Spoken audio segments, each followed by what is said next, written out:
البيت اللي ملهوش راجل بيتهان، بس انا بيتي اتهان واتخرب على ايد الراجل نفسه. جوزي وصاحبه اتفقوا عليا، واحد يبيع والتاني يشتري، وانا الضحية اللي بدفع التمن من سكات. دي مش مجرد قصة غدر، دي مأساة حقيقية. وازاي الست المصرية لما بتتظلم بتقف على حيلها كده وتاخد حقها. انا كنت قاعدة في امان الله، لقيت الباب بيتفتح عليا برزع كده وبخبط شديد. دخل حمودة جوزي، وهو بقى كده متنرفز ومقفل وشه على الاخر. عرفت على طول اللي فيه مصيبة. مسك المخدة اللي كانت على الكنبة ورماها بأقوى ما عنده، رماها في آخر الصالة كده وعمال بيزعق. أنا خلاص زهقت وتعبت من خنقتك دي. أنا ما بحبش العيشة تبقى كده أبدا. أنا حطيت كوباية الشاي اللي كانت في إيدي على الترابيزة وعمالة بترعش كده وقلتله: ايه يا حمود، انا بس بخاف عليك وبداري عليك كده.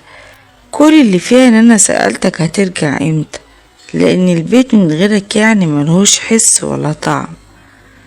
بس كلامي ده زاد التين بقى ما بلة.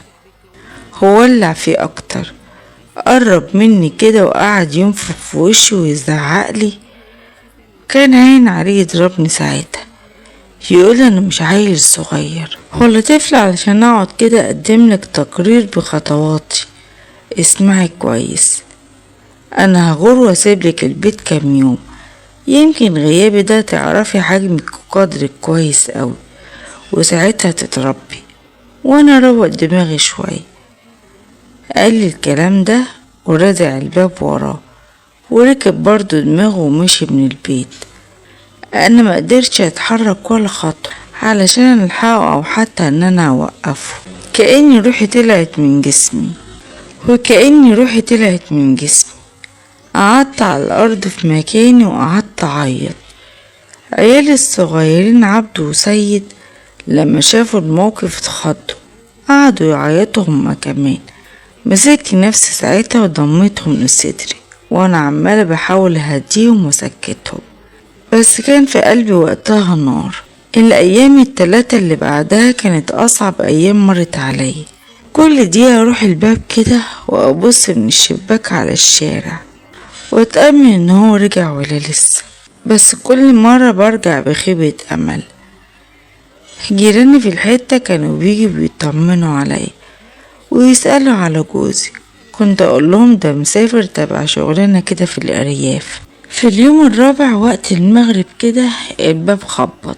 ساعتها قلبي دق بسرعة، جريت على الباب وفتحت ولقيت حمودة واقف قدامي، بس كان وشه يعني كده زي ما هو الغضب مال وشه كده زي ما يكون قتلتله قتيل. دخل ومبصش في وشي حتى، قعد على الكنبة وقال لي باختصار كده: بكرة تجهزي نفسك، هنروح لبيت واحد صاحبي. ساعتها استغربت وقلت له: انت لسه راجع بعد الغيبة دي كلها وعايزنا نطلع على طول نروح بيت صاحبك؟ انا ما برتاحش ان انا اروح بيت ناس اغراب ومعرفهمش. ما لحقتش اخلص كلامي الا وهو قايم بقى عمال بيزعقلي وكان هيمد ايده عليا. ساعتها قال لي: هنروح يعني هنروح، ولو حاولت تلف وتدوري عليا او تعندي افتكري ان ملكيش مكان هنا ولا قيمة في البيت ده. سكت وما قدرتش اتكلم.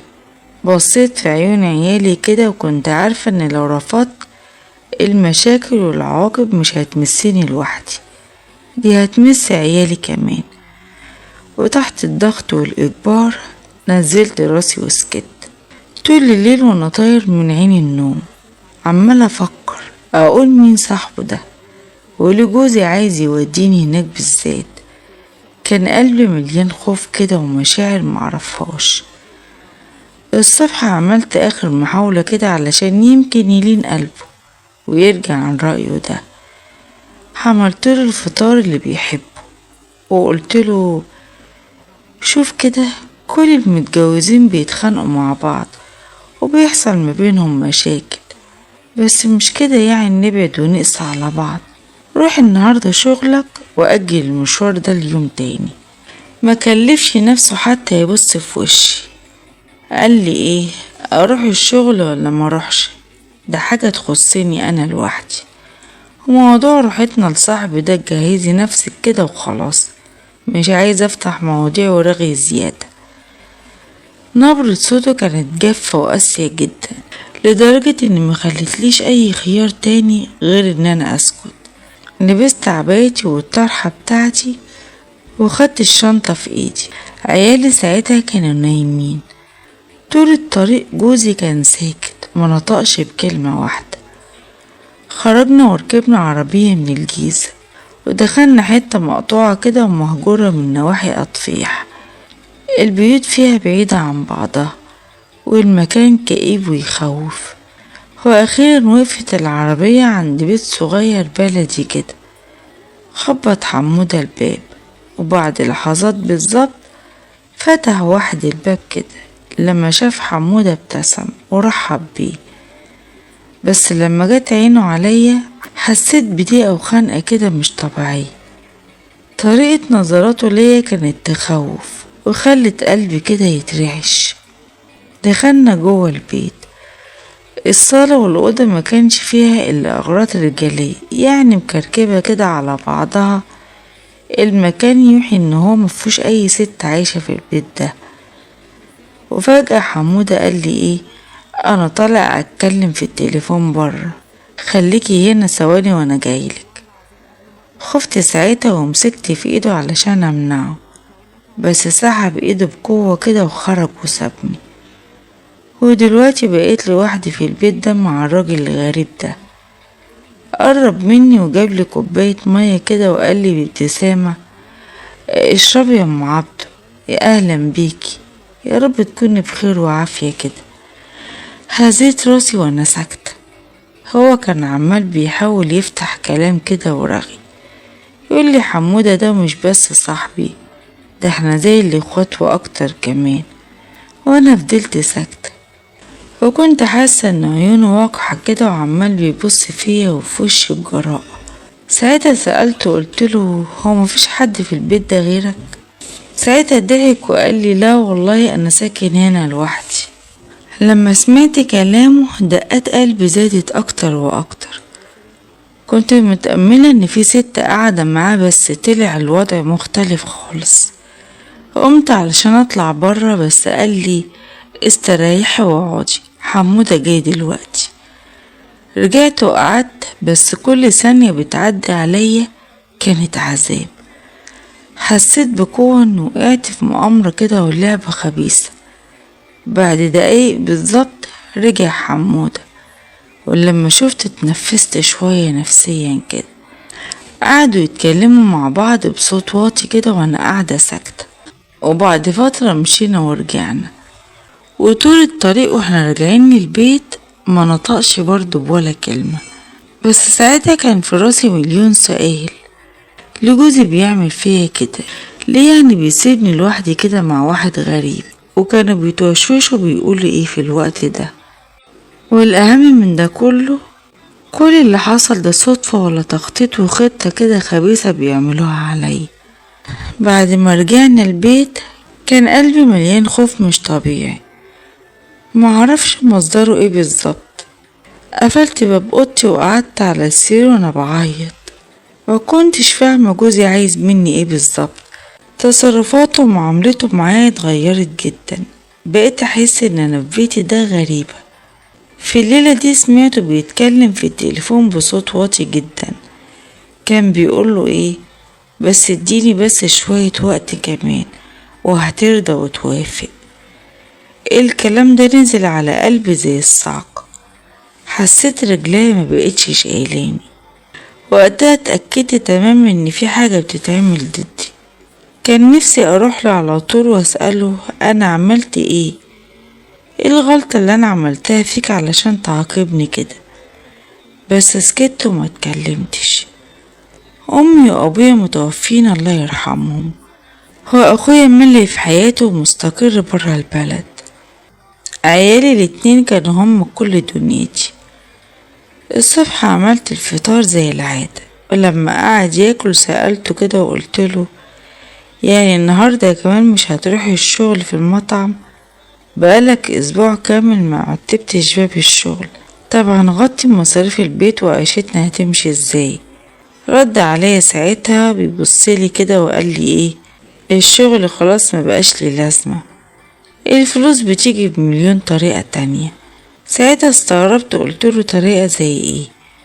اول ما سألته قام كده يتعصب عليا، قال لي ملكيش دعوة وما يخصكيش، انت اخرك شغل البيت ده وتهتمي بالعيال وما تتدخليش في شؤوني، ودي حاجة ما تخصكيش.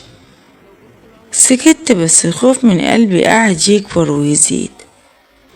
مرت الايام واسبوع بعد اسبوع وهو ما بيروحش المطعم ولا رجله خطت هناك ابدا.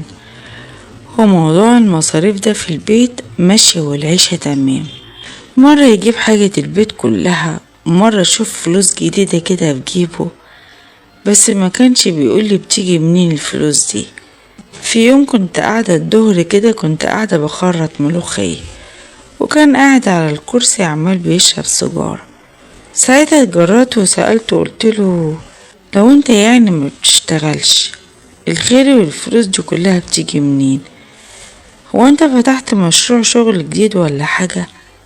ساعتها قام هو زعلان كده ومتعصب عليا، انت همك الفلوس ولا بتيجي ازاي؟ انت مالك، انت بجيبها منين وازاي؟ خلاص ده كل اللي يهمك؟ سيبيني بقى في حالي، ما تقعديش تنبشي ورايا كده. حطيت راسي في الارض بس ايديا كانت عمالة بتترعش من الخوف.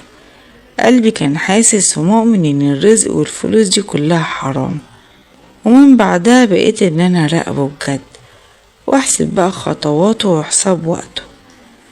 الدور كان دايما يكلم حد في التليفون بصوت واطي كده، وفي يوم كنت رايحة اجيب مية كده من المطبخ وسمعته وهو بيقوله ايوه تقريبا جهزتها وكسرت راسها، فاضل بقى شوية عناد ومقاومة كده وهتروح هي كمان. اتسمرت مكاني. كان في سؤال كده واحد بيدور في راسي، هو بيقصد مين وبيتكلم عن مين؟ وبعد لحظات بالظبط استوعبت ان هو قاعد بيتكلم عني انا. جسمي تلج في ساعتها، حسيت ان جوزي وعشرة عمري قاعد بيبيعني ويتاجر فيا. رحت لأوضتي وقعدت اعيط كده وانا مش قادرة اصدق. افتكرت ابويا وامي وقلت لو هما كانوا عايشين دلوقتي ما كانش كل ده حصل لي. بعد كام يوم وقت العصر كده الباب خبط علينا، فتحت الباب ولقيت قدامي نفس الشخص صاحب جوزي، اسمه سيد الدكش اللي اخدني جوزي لبيته. حسيت الارض درت بيا كده وركبي بقت تخبط في بعضها. ساعتها جوزي قال لي خشي اعملي شاي واقعدي بره علشان عندنا كلام مهم نقوله. رحت المطبخ وانا عمالة بترعش، عملت الشاي ودموعي عمالة بتنزل على وشي. كنت بعيط على قلة حيلتي ووضعي معاه. لما اخدت الشاي ودخلت الصالة لقيتهم قاعدين على الترابيزة وبيمضوا على اوراق كده ومبايعة. اول ما شافوني سكتوا على طول. حطيت الصينية وطلعت بره، وقفت في الحوش كده وبصيت للسما. كانت الشمس بتغرب والظلام قرب يخش، وحسيت ان نوري ساعتها وحياتي قاعد بينطفي وينتهي معاها. بعد فترة خرج الراجل ده وروح. راح جوزي ودعه للباب وهم طالعين كده بصوا لبعض وابتسموا كده ابتسامة غريبة كأنهم مخلصين بيعوا صفقة كبيرة. رجع جوه البيت وعلى وشه راحة واطمئنان غريب جدا. قفل الباب وبص فيا كده وقال لي شفتي بقى، بسبب راجل واحد بس شوفي بقى الخير والمصالح اللي جات لنا، دلوقتي مش محتاجة اتعب نفسي واشتغل كل يوم. ساعتها اتجرأت وسألته وقلتله ايه، طب ايه الشغل ده وليه الراجل ده يعني بيديك الفلوس دي كلها؟ ضحك بصوت عالي كده وقال لي مفيش حد في الدنيا بيديك خدمة كده لله، كل العلاقات مصالح واخد وعطا. كلامه ده وقع قلبي. قعدت طول الليل صاحية وما جانيش نوم. وقتها اتأكدت خلاص ان جوزي دخل في لعبة وسخة جدا.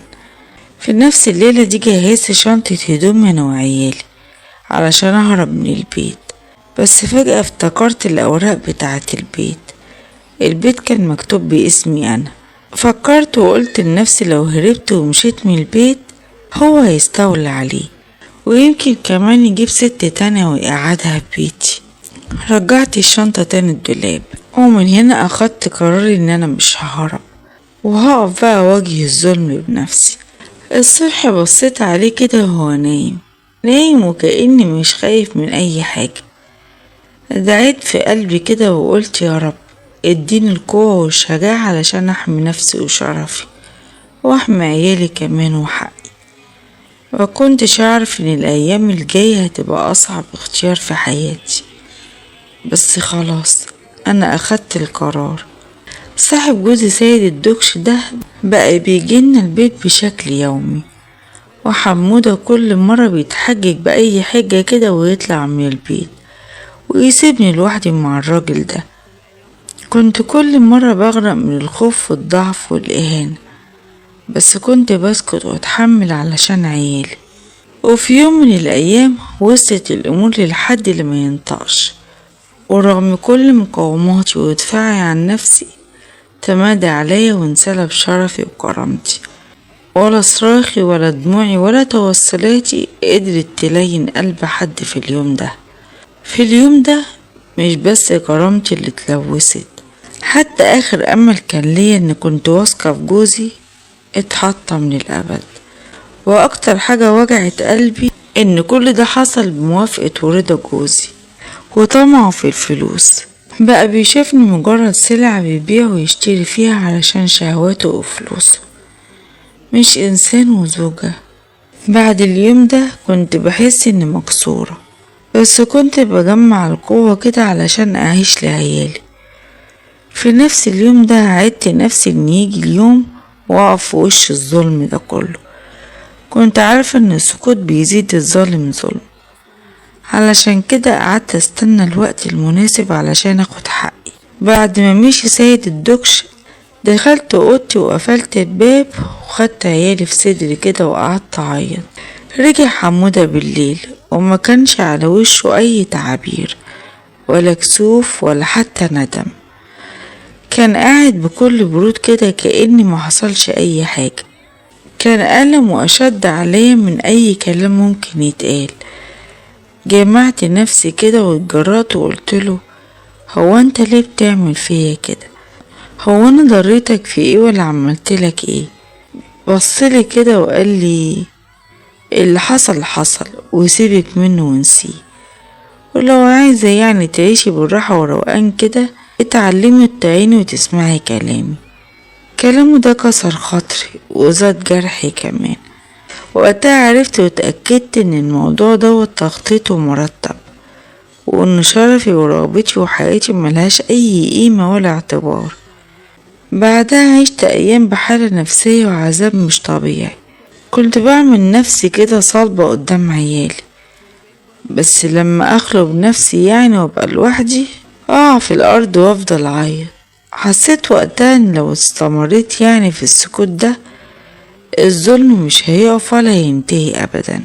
وفي يوم من الايام جيت دكش كده للبيت مرة تانية، وحمودة كالعادة عايز بقى يتحجج بأي حجة ويخرج. بس المرة دي وقفت كده وقلت لهم ايه، انا النهاردة مش هسكت.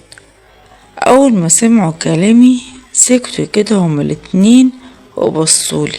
ساعتها قلت لهم كل اللي حصل من قبل كده ما كانش برغبتي ولا برضاي ابدا. انا كنت محاصرة بالتهديد والخوف، بس خلاص المهزلة دي مش هتستمر بعد النهاردة. الدكش والأول مرة ينقلب وشه كده ووشه كله يجيب ألوان. وقلت له حمودة ده بيهددني وياخد عيالي مني ويحرمني منهم، وعلشان كده كنت ساكتة وخايفة. قلت لهم افتكروا كويس الظلم مبيطولش، ويجي يوم والقانون بياخد مجراه وربنا سبحانه وتعالى هياخد حقي.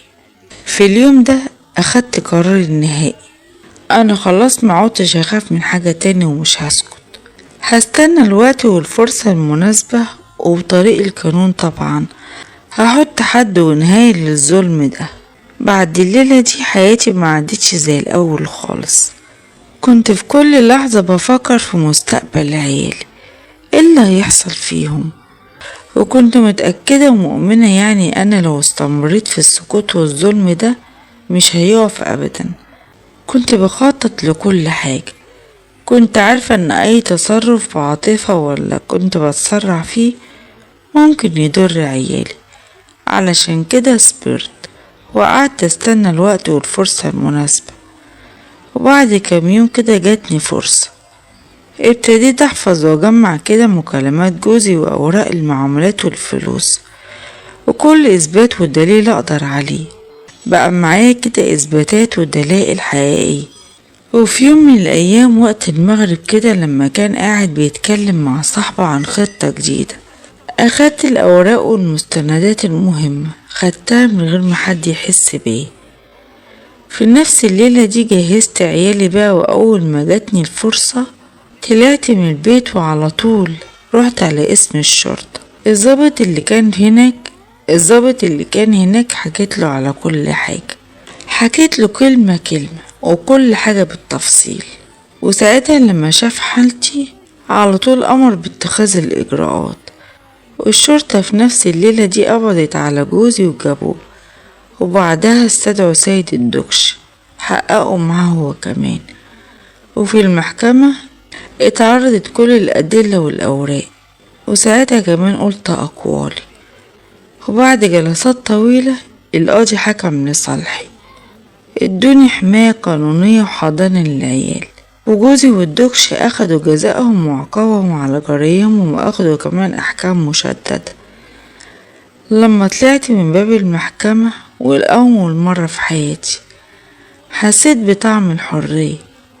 الحياة ما كانتش سهلة ابدا، بس ما بقاش فيها خوف وذل. اشتغلت دادا في مدرسة وابتديت اصرف على عيالي واربيهم من عرق جبيني وجهدي. اتعلمت ان السكوت عن الظلم بيقويه بيخليه يتمادى، وان خطوة واحدة بس باتجاه الحق تقدر تغير مجرى الحياة كلها. لحد النهاردة قلبي بيوجعني، بس خلاص انا ابتديت حياة جديدة مع عيالي وهم اكبر واغلى ثروة عندي في حياتي. ودي كانت حكايتي معاكم النهاردة. اتمنى لو كملت معايا القصة للنهاية تقولي اللي هي عملته ده كان صح ولا غلط، ولا كانت عملت كده من بداية ما كانتش سلمت نفسها لحد. اتمنى اسمع رايك في التعليقات، وما تنسوش تدعموني باللايك والاشتراك في القناة. دمتم في امان الله.